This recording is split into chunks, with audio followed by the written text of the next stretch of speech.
Gabinete en pleno deja a disposición del presidente Santos sus cargos para que estructure el equipo que lo acompañará en el último año de gobierno. El ministro de Agricultura, Aurelio Iragorri, debe asumir rápidamente la dirección del partido de la U para garantizar su fortaleza política y electoral, aseguran los senadores Roy Barreras y Armando Benedetti. De acuerdo con el IDEAN, aunque la tormenta Don ya se está debilitando, deja fuertes vientos y lluvias al norte del país. Fenómeno natural consistente en cambio súbito en la altura del nivel del mar generó pánico en los municipios de Pueblo Viejo y Ciénaga Magdalena. La Fiscalía investiga si un exalcalde de Mosquera, Cundinamarca, cambió el uso del suelo y modificó el trazado de una vía para encarecer un lote de su familia. El Gobierno Nacional dijo que se han desactivado más de 3.000 minas antipersonas en el país. Judicatura sancionó por 3 meses a magistrado del Meta implicado en escándalo de corrupción. Al parecer cobró 1.500 millones de pesos para favorecer a 2 personas condenadas. Comando de la Policía de Bogotá por fin sería terminado. Distrito estudia solicitar vigencias futuras al Consejo por 90.000 millones de pesos para culminar la obra. Gobierno Nacional anuncia medidas especiales para combatir la fiebre aftosa en el país. Los ganaderos piden la intervención de las autoridades para contrarrestar el contrabando. Urán y Nairo son la historia de David y Goliat en materia de equipos. Todo sobre los Juegos Cali Caldas y Santa Fe Envigado. Hoy nos conectamos con el fenómeno mundial Despacito, la canción más reproducida en la historia de la música. Los espero al final de la misión desde Salitre Plaza y la Feria de la Colombianidad. Buenas noches. Nuestros secretos de hoy. 1. Un sueño de Gabo que se hace realidad. 2. La frustrada pilatuna de las directivas de una intervenida firma de libranzas.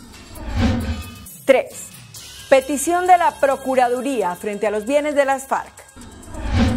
Y tengo ñapa. La Costa Caribe arrasa mañana con la directiva del Senado. Yo también tengo ñapa. Los peores 20 segundos de fútbol que se hayan jugado en toda la historia. 1, 2, 3 y las 2 ñapas al cierre.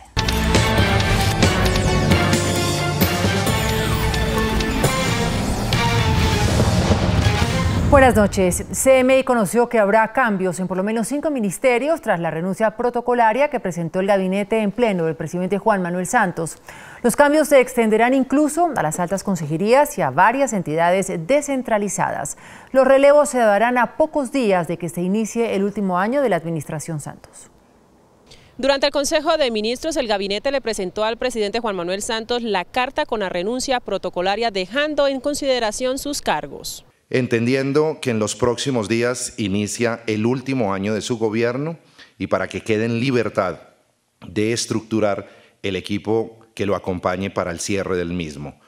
Para que él tome las decisiones que crea pertinente para la conformación de un nuevo equipo de gobierno en este inicio de la última legislatura del gobierno, que es un momento definitivo para terminar con éxito la implementación normativa del acuerdo de paz. Si bien fuentes de presidencia aseguran que la mayoría serán ratificados en sus cargos, al menos 4 ministros están en la lista de salida. Jorge Eduardo Rojas, ministro de Transporte del partido de la U, saldría por temas de salud. Aurelio Iragorri, ministro de Agricultura del partido de la U, saldría para dirigir y reorganizar precisamente este partido político por petición del presidente Santos, pero el ministro no quiere asumir esa tarea. María Claudia Lacotir, ministra de Comercio del partido de la U. En su reemplazo ha sonado la actual embajadora en Alemania, María Lorena Gutiérrez, pero según la misma embajadora no es cierto. Germán Arce, ministro de Minas del Partido Conservador. Por último, Alejandro Gaviria, ministro de Salud del presidente Santos, quiere que se quede. Depende del ministro si sigue o se va para continuar con su tratamiento médico.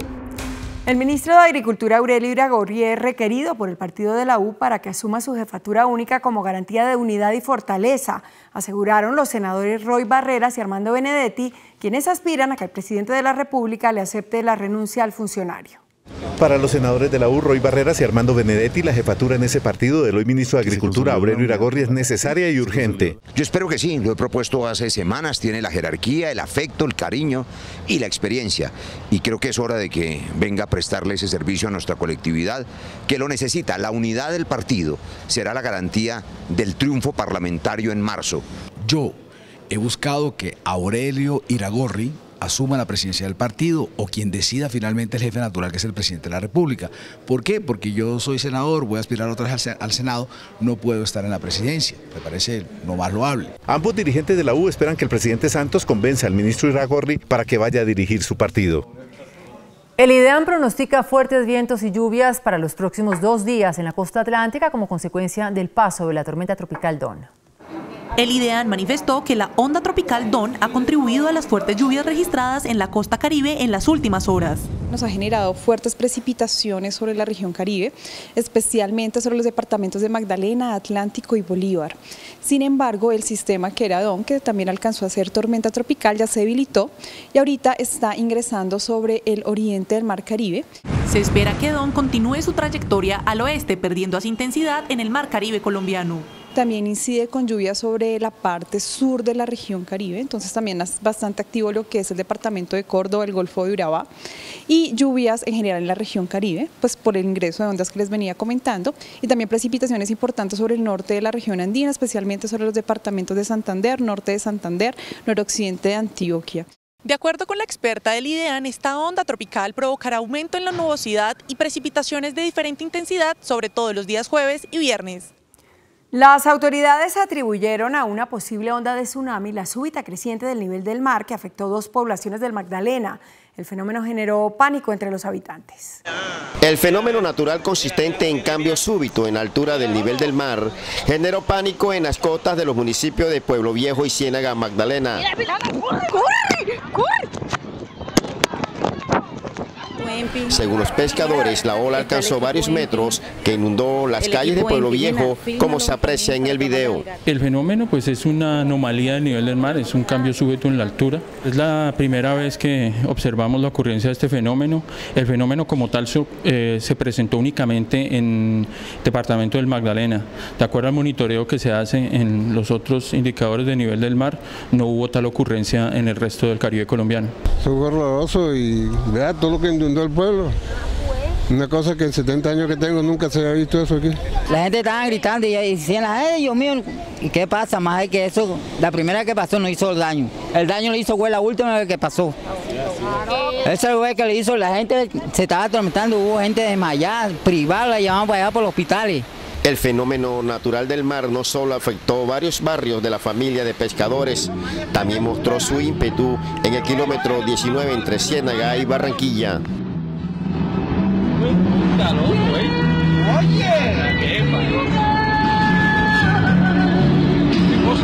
Mientras el mar vuelve a la normalidad, las autoridades marítimas descartan que el fenómeno de hoy sea de origen sísmico. La Fiscalía investiga graves irregularidades en la modificación del plan de ordenamiento territorial de varios municipios de Cundinamarca para elevar el precio de cerca de 30 propiedades.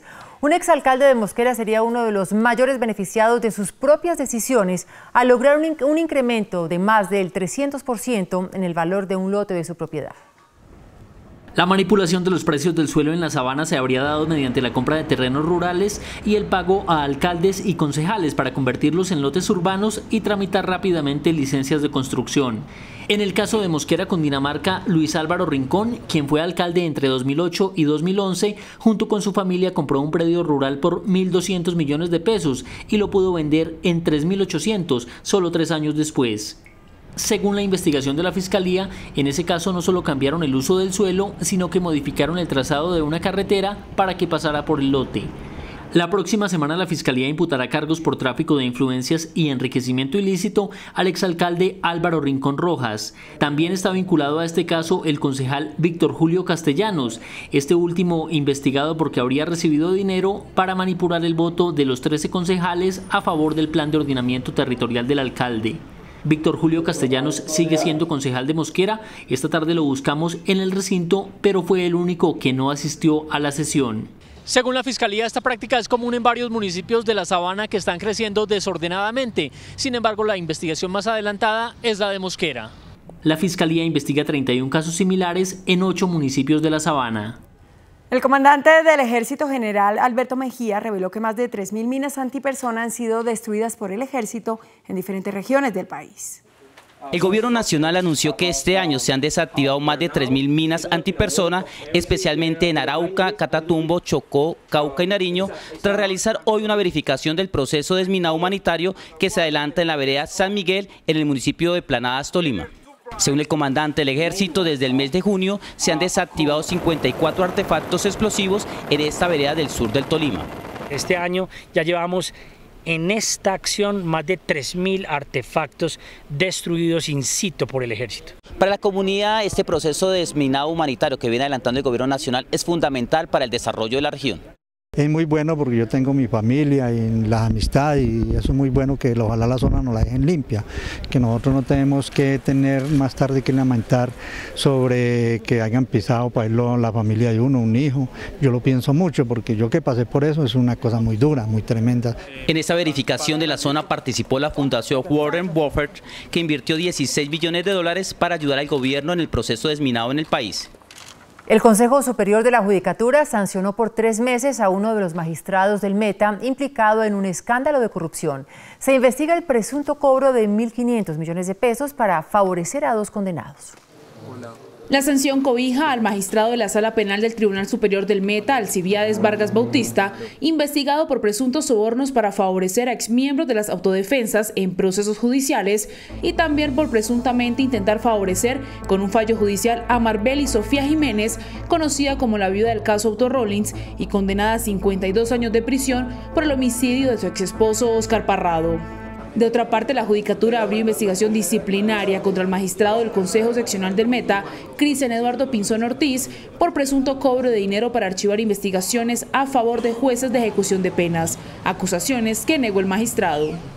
Este viernes habrá sala extraordinaria en la Judicatura para decidir la suerte de los otros 2 magistrados del Tribunal Superior del Meta, Darío Trejos y Rubén Díaz Rodríguez, investigados por corrupción. El nuevo comando de la Policía de Bogotá por fin será terminado. El distrito pedirá al Consejo de la Ciudad autorización para comprometer vigencias futuras hasta por 110.000 millones de pesos para culminar la obra. Han pasado casi 7 años desde que se contrató el comando de la Policía de Bogotá, un elefante blanco en el que se han invertido mal contados 40.000 millones de pesos. CMI conoció la estrategia del distrito para destrabar la obra. Las opciones son contratar los diseños del reforzamiento estructural este año y la obra el año entrante, o probablemente presentar un proyecto de vigencias futuras para la terminación de esta obra. La idea del distrito sería presentar este mismo año el proyecto al Consejo de Bogotá para garantizar los recursos y terminar el edificio. Terminar esa obra en obra blanca puede costar entre 90 y 110.000 millones de pesos. ¿Ustedes creen que el camino sí son las vigencias futuras? Pues es que en estos momentos la ciudad no tiene de dónde más sacar el dinero y creo que esto es una obra que se debe destrabar con urgencia. Esta obra fue contratada en el 2010, debió estar lista en el 2012, han pasado 7 años y así luce. Esta administración espera entregarla en 2 años. Yo le estoy apostando a que esto lo podamos estar entregando a mediados de 2019 o en el segundo semestre de 2019. Según un concepto de la Sociedad Colombiana de Ingenieros, la construcción debe ser sometida a un reforzamiento urgente de láminas y columnas para rescatar lo ya edificado. Un hallazgo arqueológico sorprendió a los obreros que adelantan las obras de construcción del cable aéreo en Ciudad Bolívar, al sur de Bogotá. Se trata de 8 osamentas prehispánicas y varios elementos de cerámica. Un cementerio ancestral quedó al descubierto en medio de las excavaciones del Transmicable en Ciudad Bolívar. Se encontró en el barrio Juan Pablo II un hallazgo óseo humano de 8 individuos prehispánicos. Fueron halladas 3 tumbas prehispánicas y algunas piezas de cerámica. Los restos óseos estaban en alto nivel de conservación. Se encontraron los 8 individuos separados, unos estaban en posición fetal, otros estaban en posición de frente. Por cuenta del hallazgo no hubo retrasos en la obra. El trayecto como tal ya está delimitado y se han hecho las excavaciones correspondientes y hasta el momento no hemos tenido ningún hallazgo, digamos, significativo, entonces no hay por qué alarmarnos. Los restos prehispánicos ya están en manos del ICANN, Instituto Colombiano de Antropología, entidad que verificará científicamente el hallazgo para determinar la edad, el sexo y el patrón ancestral. El multimillonario norteamericano Howard Buffett anunció la donación de $32 millones a Colombia para los programas de desminado humanitario y desarrollo de proyectos productivos en el campo. El filántropo estadounidense se reunió con el presidente Santos, donde protocolizó una donación de $16 millones para desminado y otros $16 millones para el desarrollo de proyectos productivos. En su estadía en Colombia, Buffett visitará Planadas Tolima, la base militar de Tolemaida y Villagarzón Putumayo para conocer proyectos productivos de desarrollo alternativo que se vienen trabajando en el país y también todo el proceso de desminado. Howard Buffett tiene 62 años y es uno de los filántropos más importantes del mundo. Es además el hijo de Warren Buffett, el segundo hombre más rico del mundo. Amaury Elías Blanquicet, condenado por su participación en el desfalco de los Juegos Nacionales de Ibagué, radicó una denuncia en la que le pide al fiscal Néstor Humberto Martínez revisar las acciones tomadas por la Unidad de Extinción de Dominio, dado que el detenido asegura que tuvo una relación sentimental con la directora de dicha dependencia, Andrea Malagón. La nueva polémica en la Fiscalía se inició luego de que Blanquicet, condenado a 6 años de prisión por el millonario descalabro, solicitara revisar las actuaciones de extinción de dominio en su caso. El detenido indica en una denuncia que sostuvo una relación sentimental con la directora de la Unidad de Extinción de Dominio, Andrea Malagón. De acuerdo con el condenado, un funcionario de la Fiscalía le ofreció un supuesto acuerdo de colaboración a cambio de que entregara información del proceso. En dicha reunión, el investigador de la Fiscalía le mencionó el nombre de la fiscal Malagón. Volvió a surgir el nombre de la doctora Malagón, ante lo cual reiteré mis reparos. Es de público conocimiento que con la doctora Malagón me unió relación sentimental. Ante esta nueva polémica, el abogado de Wilmer Manchola, otro de los implicados en el caso, aseguró que no tiene conocimiento de alguna irregularidad en el proceso de embargo de bienes. Obviamente que se tiene que investigar, pero con mucho cuidado y no generar en la población o no permitir que este ambiente que estamos viviendo se traslade en un desprestigio de la Fiscalía, porque es claro que esta Fiscalía sí está luchando contra la corrupción. La denuncia será analizada por la Fiscalía, que por el momento no ha emitido un parte oficial frente a la situación. El exfiscal Rodrigo Aldana, quien es investigado por la presunta recepción de un lujoso apartamento por parte del exsenador Otto Nicolás Bula, renunció a su cargo. Sin embargo, fuentes de la Fiscalía confirmaron que en un primer momento su carta no fue aceptada por un alto directivo de la entidad, pese a que Aldana había sido detenido y aceptado cargos en el proceso penal que lo involucra. La carta de renuncia de Aldana fue radicada el 26 de mayo, sin embargo, un alto funcionario de la Fiscalía no la aceptó, por lo que el exfiscal preso tuvo que volver a radicar la petición. De acuerdo con fuentes cercanas al proceso, el propio fiscal general Néstor Humberto Martínez se enteró de la situación y solicitó que se aceptara la renuncia. En cuanto a Aldana, está a la espera de su condena, dado que la Fiscalía no llegó a un preacuerdo ni a un principio de oportunidad para que el detenido exfiscal entregara información sobre el caso. De acuerdo con allegados al exfiscal, Aldana tendría información sobre una presunta red de corrupción interna de la Fiscalía. Sin embargo, las negociaciones en su caso no prosperaron. El gobierno garantizó hoy las mayorías para tramitar a partir de mañana en el Congreso la legislación para desarrollar los acuerdos con las FARC al renovar el acuerdo de la Unidad para la Paz. Bastó una reunión en el despacho del ministro del Interior, Guillermo Rivera, para que los partidos que vienen apoyando el proceso de paz renovaran hoy la decisión de respaldar toda la legislación que cumpla lo acordado por el gobierno con las FARC. De tal manera que contamos con las mayorías para seguir en la aprobación de la agenda legislativa por la paz. Yo creo que se consolida el trabajo legislativo alrededor de los grandes temas del país. Es que yo creo que aquí, más allá de las diferencias que existan entre los partidos, hay grandes temas de país.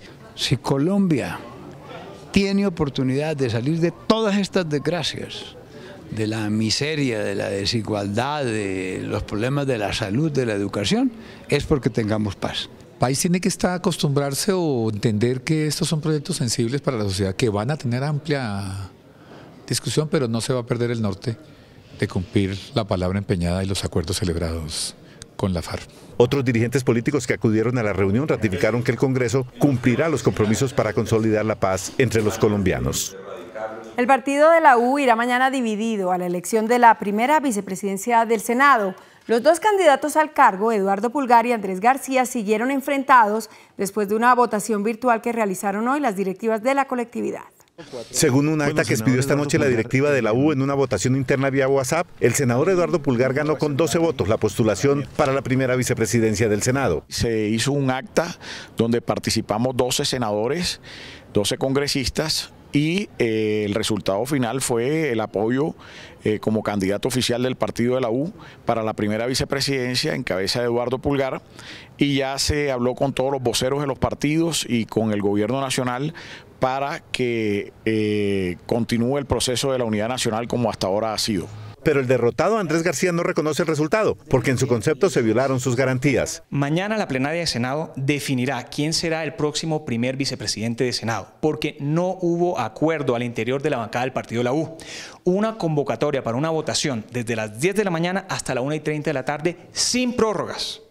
Y hasta la 1:30 de la tarde solamente habían votado 9 senadores por un candidato. Nosotros somos 20 senadores, es decir, no hubo la mitad más uno, es decir, no hubo decisión de bancada. Según fuentes de la U, el gobierno apoya la elección del senador Pulgar, pero Andrés García tiene el respaldo de varios senadores de otras bancadas. El expresidente Álvaro Uribe anunció que en la legislatura que se inicia mañana en el Congreso radicará un proyecto que en principio busca depurar el sistema de salud y luchar contra la corrupción en el sistema que atenta contra la atención de los usuarios. El anuncio del expresidente Álvaro Uribe se conoció en medio de un foro de los precandidatos del Centro Democrático, donde precisamente se analizó el tema de la salud en Colombia. La iniciativa se conocerá como Transparencia en la Salud. Estamos preparando un proyecto que lo llamamos Transparencia en la Salud, que va a proponer que todas las compras que hagan las diferentes instituciones de salud, públicas, privadas, mixtas, se hagan a través de un portal de compras para evitar intermediarios y reducir costos. El exjefe de Estado aseguró además que la iniciativa buscará brindar mayor transparencia en el manejo financiero de clínicas y hospitales. La Corporación Autónoma Regional de Cundinamarca advirtió sobre el riesgo que representa una cantera ilegal que opera en la localidad de Usme. La eliminación total de la vegetación y la eliminación de la capa de suelo son dos de los impactos que genera la cantera ilegal en Usme. En una vereda, la vereda de los Oches de la localidad Quinta de Usme, se está presentando una explotación antitécnica a cielo abierto en la zona de los cerros orientales de Bogotá, sin ningún tipo de instrumento ambiental que la cobijara o que la regulara. Duque también se refirió a la sanción que se puede imponer a los propietarios de esta cantera. Podrían llegar a multas más o menos calculándolo así, más o menos de unos 3.000 millones de pesos. Asimismo dijo que se encontró una mina de aproximadamente 1,5 hectáreas de explotación ilícita y que se observa la caída de rocas de al menos 4 toneladas de peso. El próximo viernes se definirá si van o no a la cárcel los empresarios Federico Gaviria y Eduardo Zambrano, capturados por su presunta participación en el escándalo de Odebrecht.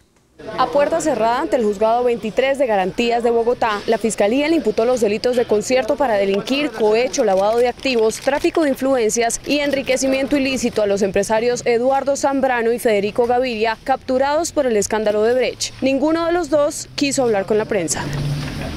Lo que se ha conocido hasta el momento es que, según el ente acusador, Gaviria y Zambrano serían los estructuradores de la licitación de la Ruta del Sol 2 o Caña Gamarra y habrían ayudado al detenido ex senador Otto Nicolás Bula a que Odebrecht ganara la adjudicación del contrato por el cual blanqueó 4.6 millones de dólares. El próximo viernes a las 8:30 de la mañana continuará la diligencia judicial en la que se sabrá si Gaviria y Zambrano aceptan cargos y si el juez les da medida de aseguramiento intramural preventiva.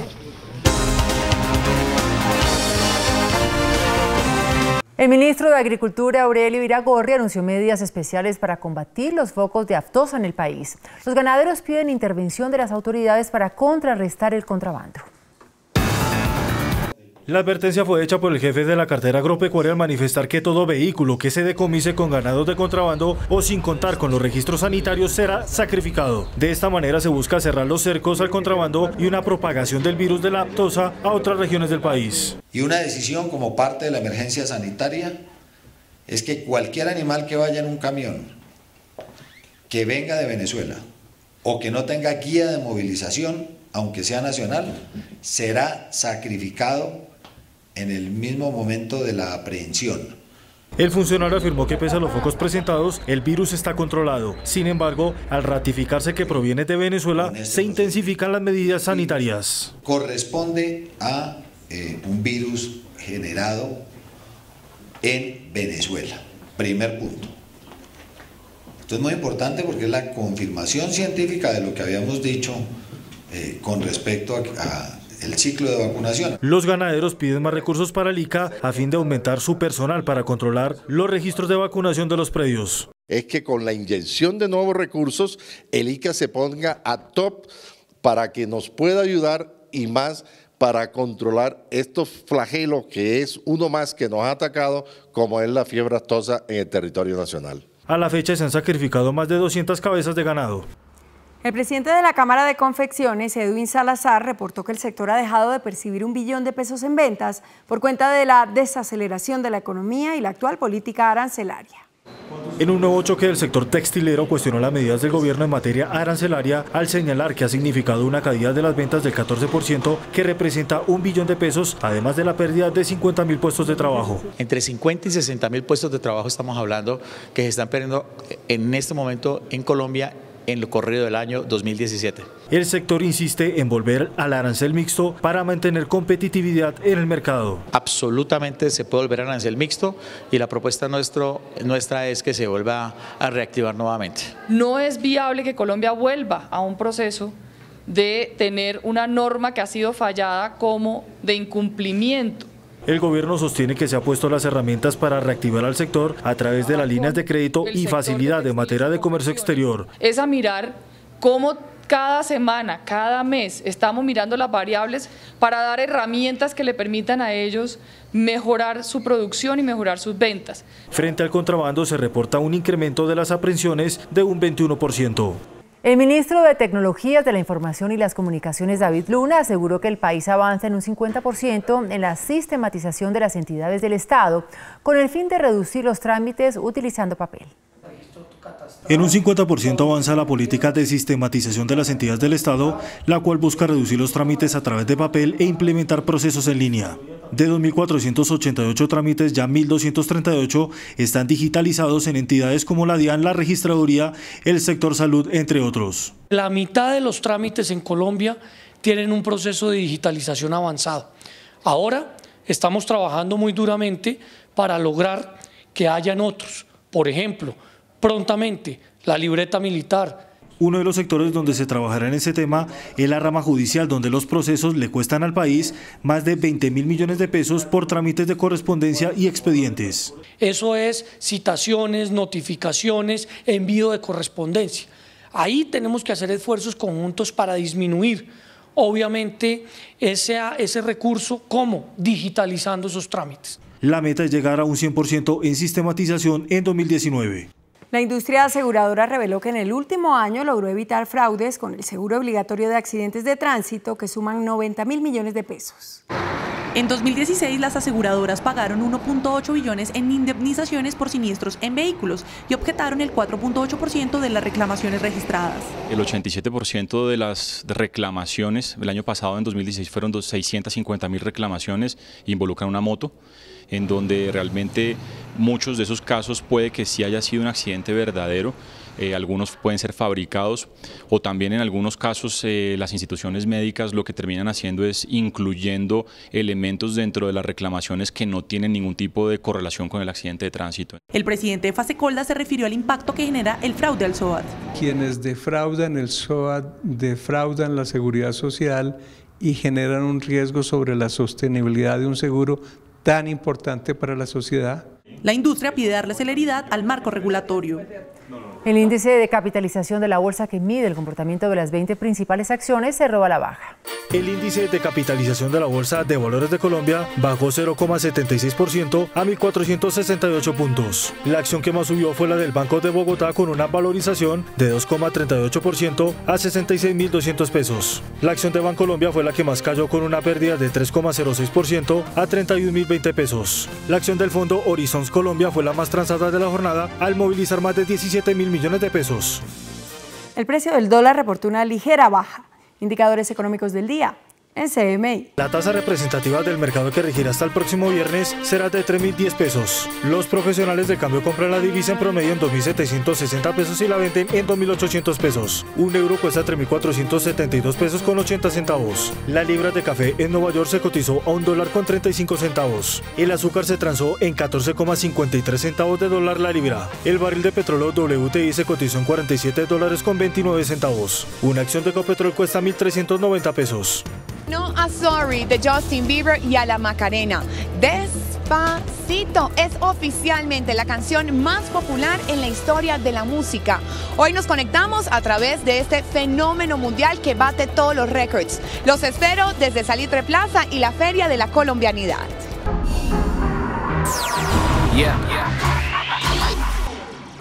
Hola, muy buenas noches para todos. Me encanta saludarlos como siempre. Hoy nos conectamos a través de Despacito, la canción que Luis Fonsi y Daddy Yankee se han encargado de popularizar alrededor del mundo.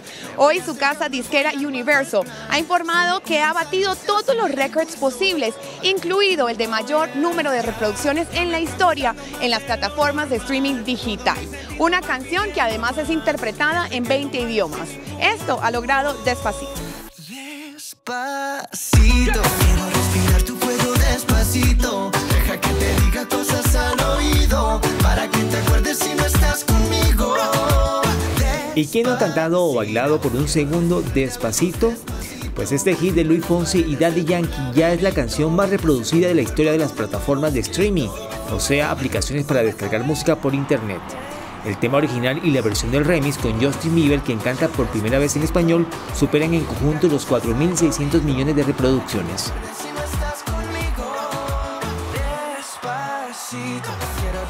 Despacito batió el récord hasta la fecha que tenía Sorry, también de Bieber, con 4.380 millones de reproducciones. Y esto no para aquí, Despacito hoy suma más de 2.600 millones de visualizaciones en YouTube, sumando cada segundo. Y cerrando con broche de oro, durante una semana es la canción número 1 en el Hot 100 de Billboard, superando a la misma Rihanna. Mañana se celebran los 207 años del grito de la independencia de nuestro país. Y para conmemorar esta fecha, el Centro Comercial Salitre Plaza ha inaugurado la Feria de la Colombianidad, donde más de 32 artesanos han traído su trabajo para rescatar nuestras raíces. La colombianidad reúne todos aquellos rasgos que nos caracterizan por pertenecer a un mismo territorio. La feria recibe el trabajo a mano y artesanal de diferentes rincones de Colombia, la historia detrás del sombrero volteado que muchos desconocen. En este caso, nuestro famoso sombrero volteado es estas pintas anteriormente identificaban las diferentes castas zenú. Entonces, cuando tú ibas a un fandango, a un matrimonio, a un bautizo, a un entierro, llevabas puesto tu sombrero. Sin necesidad de decir quién eras tú, la pinta decía, estos son los diamantes, pertenece a los Martínez de este lado, o la cabeza del grillo, pertenece a los Meneses de este lado. El 20 de julio se convierte en una oportunidad para rescatar la tradición. El epicentro de la celebración cultural de este 20 de julio será en Pamplona, norte de Santander. Según cuenta la historia, la independencia de nuestro país se produjo gracias a las sumatorias de diferentes circunstancias. Aquí les refrescamos la memoria. Esta pelea que ustedes están viendo fue determinante para la historia de Colombia. José González Llorente, como ustedes lo ven, discutiendo con uno de los criollos que le pidió el florero. ¿Por qué se negó a prestar el florero? ¿Qué fue lo que pasó ese 20 de julio? ¿Qué se firmó ese día? Todo eso lo sabremos en este recorrido. Se ha hablado de que iban a prestarle disque un florero. Mentira. Lo que iban a prestarle era un charol. El señor González Llorente tenía un charol muy famoso, muy elegante. Y se lo fueron a prestar y él dijo que no lo prestaba. Y entonces resolvieron atacarlo. No hubo florero. Lo que hubo fue reglazos. Ese florero que muestran, ese fue un florero que hace tiempo después del 20 de julio lo regaló uno de los grandes pintores nuestros, don Epifanio Garay. Se lo regaló al Museo Nacional y después del Museo Nacional lo pasaron al Museo del 20 de julio. Para conocer más sobre esta historia, mañana estará abierto el Museo de Independencia que ustedes pueden visitar en el centro de Bogotá. ¿Qué harían ustedes si dos angelitos de la firma de Victoria's Secret los sorprenden comprando lencería? Pues esto ocurrió en Nueva York en el lanzamiento de la nueva colección de la firma. La sensual Sara Sampaio con su melena negra y su voluptuosa figura, y la rubia Elsa Hosch con su belleza nórdica y angelical son los nuevos rostros de la moda. Las top de Victoria's Secret se tomaron en Nueva York para presentar la más reciente línea deportiva de la firma. Los clientes que se encontraban en la Gran Manzana fueron sorprendidos por estas dos bellas mujeres, que sin reparo alguno posaron para los asistentes. Sara, quien es de Portugal, se robó todos los suspiros por sus profundos ojos verdes, y lo mismo hizo Elsa. La sueca y sus ojos azules embrujaron a sus admiradores. Estamos en proceso de cambios y para innovar y ser pioneros en contenido queremos saber ustedes qué opinan de lo que quieren ver en nuestro nuevo canal. Programas infantiles para los muchachos. Me gustaría que se incrementaran los programas culturales con un alto nivel artístico. De cosas que tengan que ver con hábitos de vida saludable. También sería interesante ver programas sobre literatura. Que también muestren las cosas bellas que tenemos, la cultura. Por hoy me despido desde la Feria de la Colombianidad. Les deseo a todos un feliz 20 de julio. Nos conectamos el viernes en las noticias del entretenimiento. Que sueñen bonito y gracias por acompañarme. Después de la pausa, nuestros secretos de hoy. 1. Un sueño de Gabo que se hace realidad. 2. La frustrada pilatuna de las directivas de una intervenida firma de libranzas. 3. Petición de la Procuraduría frente a los bienes de las FARC. Y tengo ñapa. La Costa Caribe arrasa mañana con la directiva del Senado. Yo también tengo ñapa. Los peores 20 segundos de fútbol que se hayan jugado en toda la historia. 1, 2, 3 y las 2 ñapas después de comerciales.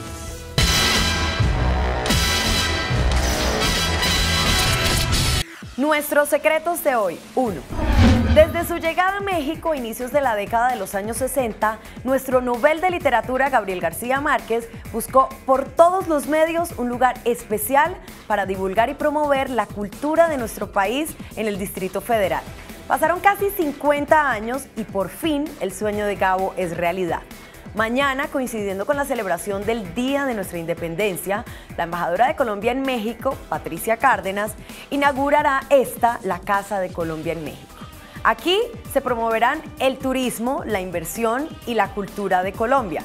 La edificación está ubicada en el centro histórico de Ciudad de México, un lugar de alto tráfico peatonal, y su adecuación se logró gracias a los gobiernos de los dos países. La decoración de la casa buscará recrear el realismo mágico que representó nuestro García Márquez. 2. La siguiente historia podría titularse como El colmo de los colmos. A finales de 2016, la Superintendencia de Sociedades intervino a la firma administradora de libranzas Elite Internacional por captación ilegal de dinero del público. Días más tarde, ordenó su liquidación tras congelar todos sus bienes. Comenzaron a llegar las reclamaciones de cientos de acreedores y de inversionistas que habían adquirido pagarés con Elite. Esas deudas superan a la fecha el $500 millón de pesos. Lo que nunca se imaginó la liquidadora de Elite, María Mercedes Perry, es que dentro de la lista de reclamantes aparecieran los nombres de José Alejandro Navas y Marino Salgado, quienes durante años fungieron como directivos de Elite, hoy en liquidación. Navas y Salgado reclamando el pago de salarios atrasados en calidad de ex empleados de la firma en liquidación. Lógicamente, la petición fue rechazada de inmediato por la liquidadora de Elite. 3.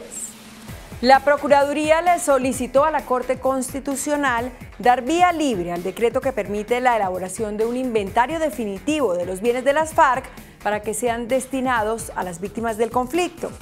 Según el concepto enviado por el Ministerio Público, este decreto debe ser avalado para que la guerrilla le transfiera al gobierno los bienes ilegales con el fin de que esa entrega coincida con la terminación de la existencia de las zonas veredales.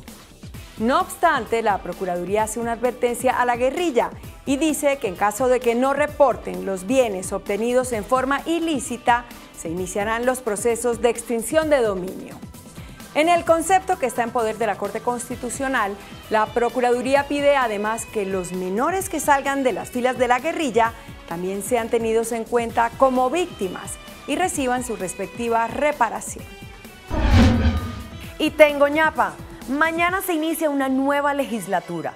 Asume la presidencia del Congreso el conservador santista de Barranquilla, Efraín Cepeda. El vicepresidente del Senado será también costeño, Eduardo Pulgar o Andrés García Zucardi, quien hoy se levantó en rebeldía contra los que llamó mañosos arreglos de algunos directivos del partido de la U para imponer a Pulgar. García Zucardi pide que sea la plenaria del Senado la que decida. El segundo vicepresidente será Antonio José Correa, de Opción Ciudadana de Bolívar. Es decir, la costa se toma la mesa directiva del Senado. En la Cámara, el presidente será Rodrigo Lara, de Cambio Radical. La vicepresidenta será Lina Barrera, conservadora de Santander y esposa de Iván Díaz Mateus, condenado por cohecho en la reelección de Álvaro Uribe. La segunda vicepresidencia la disputan Germán Navastalero, del Polo, y Santiago Valencia, del Centro Democrático. Santiago es hijo del exministro Fabio Valencia. El estatuto de la oposición le otorga una vicepresidencia a la oposición. Y Miñapa. La revista italiana L'Ultimo Uomo realizó una votación a nivel mundial sobre el peor momento en la historia del fútbol. 100.000 personas lo escogieron. Aquí está. Se trata de un aterrador pasaje de 20 segundos que mezcla mala suerte y torpeza en un partido de la Premier League de Inglaterra entre el Queen's Park Rangers y el Manchester City.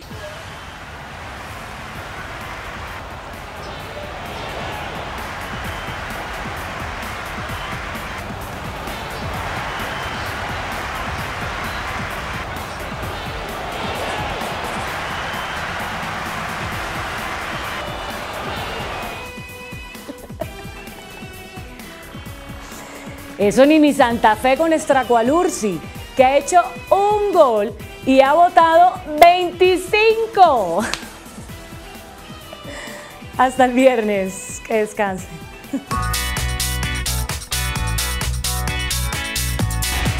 Después de la entrevista en Pregunta Yamid con Mauricio Olivera, presidente de Colpensiones, ¿usted prefiere un fondo de pensiones público como es Colpensiones o un fondo privado?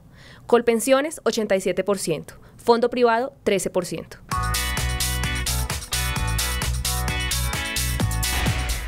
Hasta aquí las noticias, gracias y buenas noches. Nos vemos el viernes como siempre en CMI, La Noticia.